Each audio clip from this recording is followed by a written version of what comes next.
मोनद' हारिनो इनायै एसटि होनो नागिरनाय बे एसटि फियानो जा एसटि प्लेनानो जा एसटि हिलानो जा एसटिनि खथायावनो बिथांमोनखौ मोनसे थोरसियावनो ओंखाम जाहोनानै थाखानाय मोन 14 एसटिनि अबस्थाखौ धंस खालामनो नागिरनाय 45 लाख थाखानाय एसटिनि जायगायाव 2 कोटि गोदान एसटि दाजाबनानै जौगासारनाय आरो बांसिन सुबुं अनजिमा थानाय बे हारिफोरनो एसटि होनायनि गेजेरजों जोंखौ धंस खालामनो नागिरनाय बा जोंनि अस्तित्वखौ माने खैफोद खालामनो नागिरनाय बेखौ जों जेब्लाबो सिसिटवा हिसाबै गसंथादों आरो जोङो बयबो ज' खौसे हाबा मावदों बिनि थाखाय जों जेब्लायबो हाबा मावलांगोन 2020 नि 27 जानुवारियाव जि एकर्डा जादोंमोन बे एकर्ड इमप्लिमेन्टेशननि थाखाय जों थैथां खामानि मावबाय थादों 2003 सनाव जि बिटिसि सुक्ति जादोंमोन बे सुक्तिखौ इमप्लिमेन्ट खालामनायावबो एबसुआ थांनाय समफोराव मदद होबोदों 2020 नि 27 जानुवारिनि जि एकर्ड बिटिआर एकर्ड जि बड' गोजोन गोरोबथा बेखौ बिनि जि माखासे दफाफोरा जिहेतु मावफुंजाबाय आरो माखासे मूल दफाफोर दंबावो राजनीतिक जिखिनि दफाफोर दङ 125 माने कन्स्टिट्यूशनल एमेन्डमेन्ट आर्टिकल 280 नि गेजेरजों भारत संविधानखौ सोदांनानै बिटिआर को मोर अटोनमी मोर फाइनेंशियल अटोनमी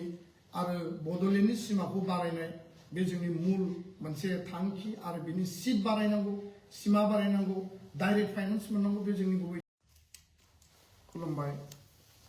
दिनै दुलाराय बर' फरायसा आफादनि जानानै बर' माहारिनि गासै बिथिंखौ नोजोर बोनानै आं गिबियावनो गोसो गोरबोनि खुलुमनाय हामलायनायखौ गासै बर' आइ आफा रायजो राजा गेदेमा नोंथांमोननिसिम आङो जासिहरबाय 2026 मायथाइया आरो सानसे उनावनो जोंनि गेजेराव फैसिगोन आरो बे 2026 मायथाइनि गोदान बोसोरनि साफ्रोमबो बर' आइ आफा रायजो राजा आसामनि साफ्रोमबो थागिबि नोगोरारि भारतनि साफ्रोमबो थागिबि नोगोरारिनिसिम मुलुगनि सुबुं माहारिनिसिम आंनि गोसो गोरबोनि खुलुमनाय आरो गाहाम हामलायनायखौ बावहरबाय गोदान बोसोरा जाहाथे बयनिबो थाखाय आलो गोजोन बयनिबो थाखाय मोजां देहा आरो मोजां साननाय आरो मोजां हाबा मावनायनि जाहाथे बोसोर जाथों बेखौनो मिजिंथिबाय दिनैनि बे फेसबुक लाइभनि गेजेरजों दुलाराय बर' माहारिनि हाबा मावनाय समाव सासे माहारिनि मावथि हिसाबै दुलाराय बर' फरायसा आफादनि सासे साधारन मावथि बिबानगिरि हिसाबै थांनाय 2025 मायथाइयाव आरो थांनाय समफोराव जायफोर हाबाफारिफोरखौ मावबोबाय बिनिनो जिखिनि मोन्दांथि आरो फैबाय थानाय समाव जों माबायदि हाबा मावलाङोब्ला बड'फानि जिखिनि मोनसे गोथार थांखिमोन गोथार आदर्शमोन आरो दुलाराय बर' फरायसा आफादा माहारिनि थाखाय जि मोनसे साफ्रोमबो मावथि बिबानगिरिया जि मोनसे बावसोमनाय डेडिकेटेडलि हारिनि थाखाय नांथाबनाय कुनु मेंनाय गैयाजासे कुनु बानाय गैयाजासे आरो जातीयताबादनि मोनसे जि धारणा आरो जि चेतनाखौ लानानै हाबा मावनायनि बेलायाव जों जेब्लायबो यूनिटी सार्वाइवल आरो प्रस्पेरिटी बे मट'खौ लानानै जों आगान सुरदों हाबा मावदों आरो लोगोसेनो बड'फा उपेन्द्रनाथ ब्रह्मनि जि मोनसे सान्थौ आरो सानस्रि जि मोनसे प्रिन्सिपल आरो आइडियोलॉजी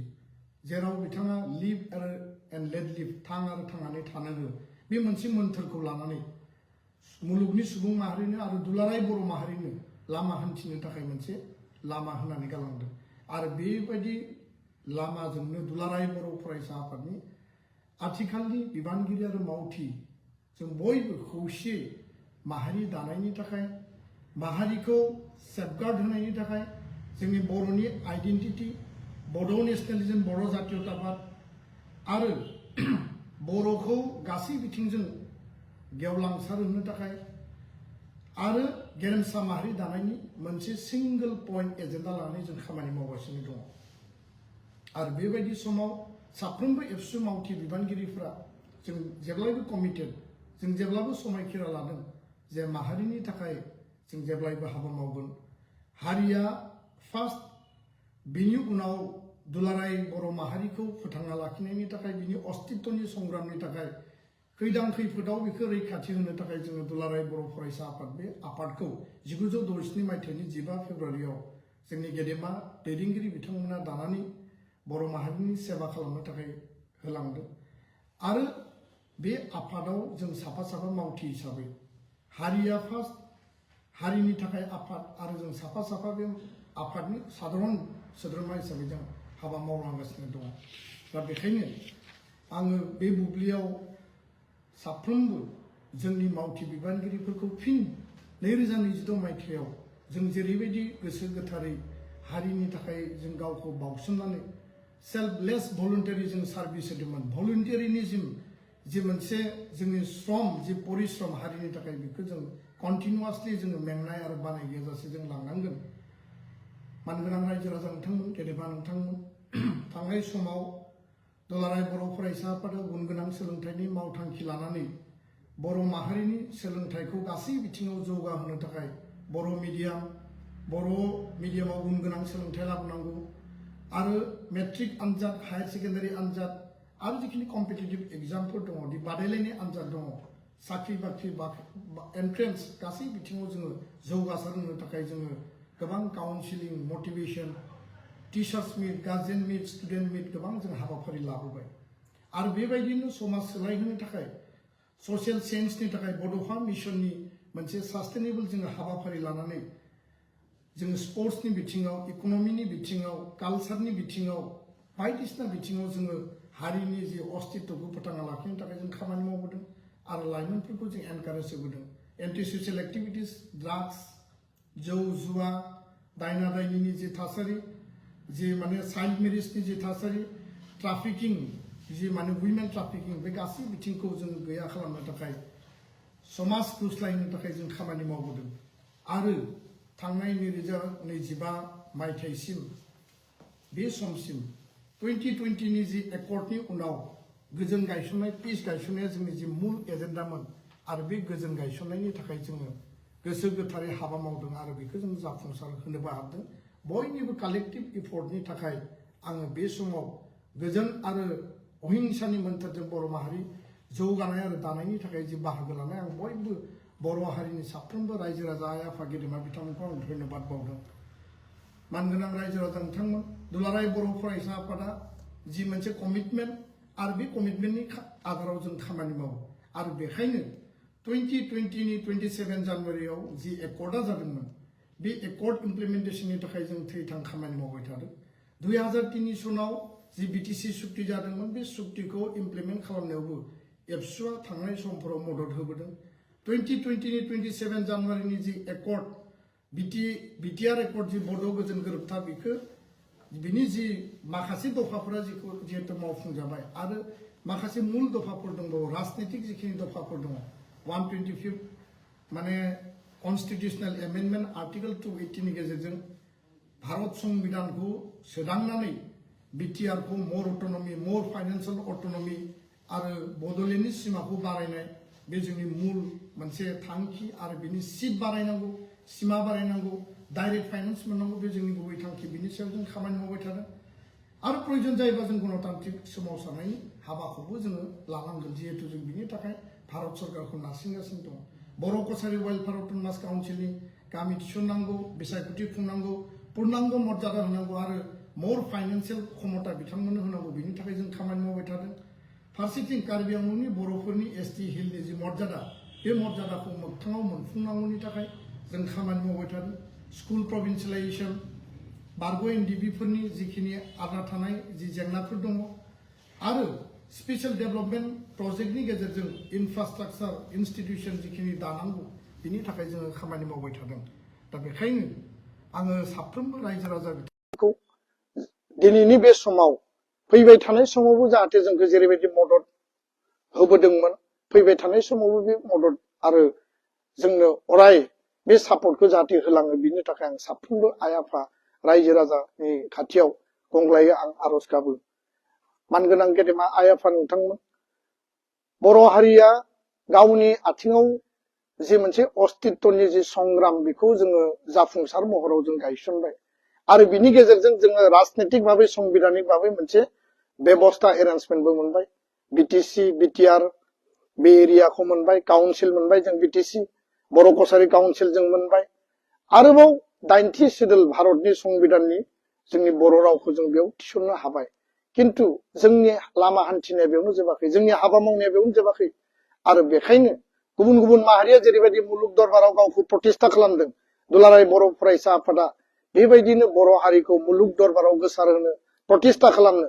आरो जोंनि स्वाभिमाननि गेजेरजों थांना थानो जोंनि राव थुनलाइ जोंनि हारिमु जोंनि गाननाय जोमनाय जोंनि दानाय लुनाय बे गासैखौबो जाफुंसारनायनि थांखिजों बड'लेण्ड महोत्सव 2024 2024 मायथाइयाव भारतनि देशनि जाय आथिखालनि गाहाय मन्त्रि नरेन्द्र मोदी बिथांखौ हांख्रायनानै मुलुग दरबाराव बर' माहारिनि दामनाय देनाय मोसानाय मुसुरनाय जोंनि राव हारिमुखौ डिसिप्लिन हारि हिसाबै दिन्थिफुंनो हानाया थारैनो जोंनि थाखाय गोग्गाथाव आरो दुलाराय बर' फरायसा आफादा बर' थुनलाइ आफाद बर' हारिमु आफादखौ लाफानानै बे हाबाफारिखौ जों जाफुंसार महर होदों मानगोनां रायजो राजा नोंथांमोन दुलाराय बर' फरायसा आफादखौ आफाद हिसाबै जोङो भारत नाङै नेशनेल लेभेलाव जोङो मजबुदै आरोबाव राफोदै जोंनि स्ट्रेंथखौ दिन्थिनांगौ फारसेथिङै मुलुग दरबाराव मुलुगनि मानसिफोरनोबो मिथिहोनांगौ जे बे आफादा डिसिप्लिन आफाद बे आफादा सा सानजा भारतनि मोनसे शक्तिशाली जातीय आफाद फरायसा आफाद आरो बेखायनो जोंनि जेंना जेंसिखौ सुस्रांनायनि थांखिजों दुलाराय बर' फरायसा आफादा बिनि 57थि बोसोरसालिया जथुमा दतमायाव जानाय देशनि नखर मन्त्रि गृह मन्त्रि अमित शाह बिथांखौ जों हांख्रायनानै लाबोदों बे गासैबो हाबाफारियाव जोंहा मोनसे मोनसे उद्देश्य दङमोन आरो बे उद्देश्यआ गोबां उद्देश्यआनो बेयाव जाफुंसार महर मोनदों बिनि गेजेरजों दुलाराय बर' फरायसा आफादा दाबिनाय बायदि देशनि नखर मन्त्रि हादोरनि नखर मन्त्रि अमित शाह बिथाङा 1 मे तारिखआव बड'फाखौ नेशनेल लेभेलाव गायसननांगौनि थाखाय इन्टारनेशनेल लेभेलाव मिथिहोनांगौनि थाखाय बड'फानि मुङै कैलाश कल'नियाव बड'फानि मुसुखा गायसननाय आरो कैलाश कल'नियाव 835 मिटार बे लामाखौ बड'फा उपेन्द्रनाथ ब्रह्म मार्ग हिसाबै जों दिनै थिसननायनि गेजेरजों दिल्लीयाव भारत नाङै मिथिजाबाय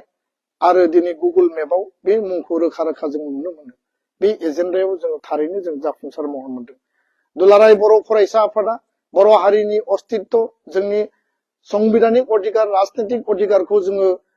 प्रटेक्ट खालामनो थाखाय जोंनि हा हुखौ रैखाथि होनो थाखाय जों जेब्लाबो हाबा मावबोदों आरो बेखायनो मोनद' हारिनो इनायै एसटि होनो नागिरनाय बे एसटिपिआनो जा एसटि प्लेनानो जा एसटि हिलानो जा एसटि नि कोटायावनो बिथांमोनखौ मोनसे थोरसियावनो ओंखाम जाहोनानै थाखानाय मोन 14 एसटि नि अबस्थाखौ धंस खालामनो नागिरनाय 45 लाख थाखानाय एसटि नि जायगायाव 2 कोटि गोदान एसटि दाजाबनानै जौगासारनाय आरो बांसिन सुबुं अनजिमा थानाय बे हारिफोरनो एसटि होनायनि गेजेरजों जोंखौ धंस खालामनो नागिरनाय बा जोंनि अस्तित्वखौ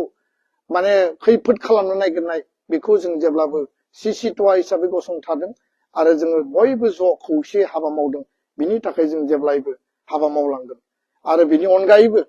दुलाराय बर' फरायसा आफादा जे हा हुनि जोंनि जिखिनि रैखाथिनि बाथ्रा ट्राइबेल बेलेन्स ब्लकनि प्रटेक्शननि बाथ्रा बे प्रटेक्शननि बाथ्राफोरखौ लानानै जों जेब्लाबो कनसियास सांग्रां आरो कुनु बिनिमयाव जाहाथे जोंनि ट्राइबेलनि इन्डिजिनियास मानसिनि जे हा हु आसाम नाङै बिटिआरआव बर' कसारी काउन्सिलाव जेराव थाया मानो कार्बि आंलंआव जों जाहाथे रक्षणाबेक्षण होनो हायो बिनि थाखाय जों हाबा मावदों मानगोनां रायजो राजा नोंथांमोन जोङो दुखु फोरमायगोन जे 2025 मायथाइनि जोबनाय फारसेथिंजाय बे माखासे दुंदुं हाव हाव इसु थासारिनि आबेगाव सेन्टिमेन्टआव इमोसनाव कार्बि आंलंनि खेर'नियाव गावनि हाखौ गावनि ओनसोलखौ सिक्सुवेलखौ प्रटेक्ट खालामनो नागिरनानै मोनसे दुखुनांथाव खेर'नियाव भाइलेन्सनि जाथाय जालांदों आरो बे प्रटेस्ट खालामनायनि रैखा खालामनायनि हाबाफारि लानायावनो बे जाथाया जानानै थांदों बे जोंनि दुखुनांथाव मोनसे चेप्टार किन्तु जोंनि अस्तित्वखौ रैखा खालामनायाव दिनै कार्बि भाइफोरानो होन बर'आनो होन जोङो बेखौबो साक्सेसफुलि मावफुंनो हादों गुबुन मोनसेथिं जों जुदि नायोब्ला नभेम्बर दानाव बिटिसि सेक्रेटारियेटआव दुखुनांथावै मोनसे जायखौ जों रावबो सानस्लाबाखैमोन हास्थायाखैमोन बेबायदि मोनसे जाथाय जानानै थांदों आरो बिनि गेजेरजों जोंनि गोसोआव बेखौ जोङो दुखु मोननायबो फोरमायदों आरो रायजो राजाया गावनि अस्तित्वनि थाखाय जि आबेग आरो जि सेन्टिमेन्ट दङ बेखौ लानानै आवाजखौबो दिन्थिदों बेफोर जाथाया जोंखौ दुखु होयो नाथाय सम आरो थासारियाव माखासे जाथाया बेबायदिनो माने परिबेस आरो परिस्थितिनि जि माने थासारिखौ नायनानै जि जालांबाय बेखौ जों बयबो खुदै मन'लायनानै आवगायलांनांगोन होननानै आङो बुंनो सानो गुबुन मोनसे बिथिङा जाहैबाय जे जोंनि जि माखासे जि आसा आरो मिजिं बे आसा आरो मिजिंखौ जों इयुनाव माबायदि जोङो मोगथाङाव जाफुंहोनो हागोन बिनि थाखाय जों अरायबो हाबा मावनांगोन आरो बिनि थाखायनो दुलाराय बर' फरायसा आफादा दिनैनि बे समाव आं बेखौनो खावलायनो नागिरो आरो आंनिफ्राय बेनो आर्नेस्ट आपिल जे जोङो बर' माहारिबाद बर' इउनिटि बर' माहारिनि आफादफोरनि खौसेथि बर' राजखान्थि दोलोआव हाबा मावनाय गुबुन गुबुन हानजायाव आनसलिक दोलोआनो जा राष्ट्रीय दोलोआनो जा गुबुन गुबुन दोलोआव दैदेनगिरिफोरनि गेजेराव जातीय इस्युखौ लानानै खौसेथि आरो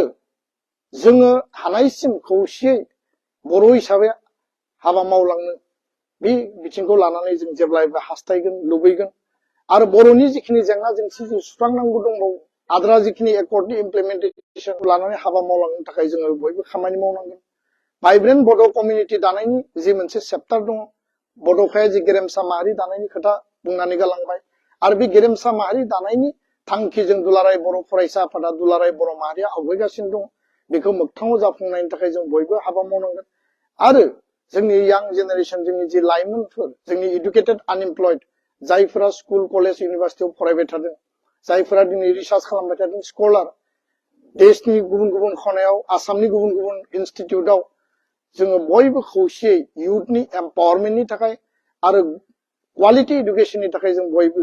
हाबा मावनांगोन आरो बिनि थाखाय यां जेनेरेसनखौ जातीयताबादनि धाराजों जातीय चेतनानि धाराजों जातिनि अस्तित्वखौ रैखा खालामनायनि जे मोनसे ससियेल जातीय जि रेसपन्सिबिलिटिखौ जों सल्जार खालामनायनि बेखौ जोङो गोसोआव लानानै बयबो जों आवगायलांनांगोन आरो आङो मिजिंथिबाय 2026 मायथाइ जि गोदान बोसोर खौसेथिनि बोसोर जाथों हारि माहारि जों बयबो खौसे थानो हाथों बर' माहारिनि गेजेराव जों खौसेखौ जाहाथे बयबो बजायनानै जों लाखिनो हायो आरो जों खौसे लामा हान्थिलांनांगौनि थाखाय जों जाहाथे बयबो हाबा मावो बिनि थाखायनो आङो दिनैनि समाव बयखौबो आङो आखाइ खबजोबनानै खावलायबाय आरो गासैबो खोथा बाथ्राफोरखौ खुदै मन'लायनानै जोंनि रागा जोंनि इग' जोंनि सेन्टिमेन्ट जोंनि इमोसन बेफोरखौ जोङो बबेयावबा दोनथ'लायनानै 2026 मायथाइयाव बड' इउनिटिया मोनसे ग्रेटार इन्टारेस्टआव जाहाथे बयबो सानलायलायनानै गोबालायनानै रायदावलायनानै जोङो जाहाथे हाबा मावलांनो हायो बड' इस्युआ 100% एकर्ड इमप्लिमेन्टेसन आरो आदार बड' इस्युआ जाहाथे रिजल्भ जायो लोगोसेनो गुबुन गुबुन हारि माहारिखौ जों बिदा फंबाय बायदि ज'है लानानै जोंनि खौसेथि आरो जोंनि इन्टारेस्टनि थाखाय बिथांमोननि इस्युखौबो जोङो नायनानै जोङो आवगायलांनो हायो आरो बड'फानि जि आल्टिमेट जि थांखि जे मोनसे आल्टिमेट बड'फाया जि सिमां दंमोन जे बर'खौ उदाङै आलादायै गायसननायनि जि थांखि बे थांखिजों जों लामा हान्थिनानै गेरेमसा बर' माहारि दानायनि थाखाय जों बयबो आवगायबोनांगोन आङो लाइमोन सेंग्रा सिख्ला इयुन जोलैखौ सोद्रोमथिनि गेजेरजों आब्रुथिनि गेजेरजों आरो जातीय अस्तित्वनि गेजेरजों हाबा मावलांनो थाखाय आरो गुन गोनां सोलोंथाइनि गेजेरजों मोजां केरियार दानानै बर' हारि जौगानायनि थाखाय बयबो जाहाथे कन्ट्रिबिउसन होयो दिनैनि बे मोनाबिलि समनि 2026 मायथाइनि जि सिगांनि सानाव आङो बयखौबो गाहाम हामलायनायजों फिन खेबसेबाव आखाइ खबजोबनानै आं खुलुमबाय आरो बयनोबो आङो साबायखरखौ बावबाय थेंक इउ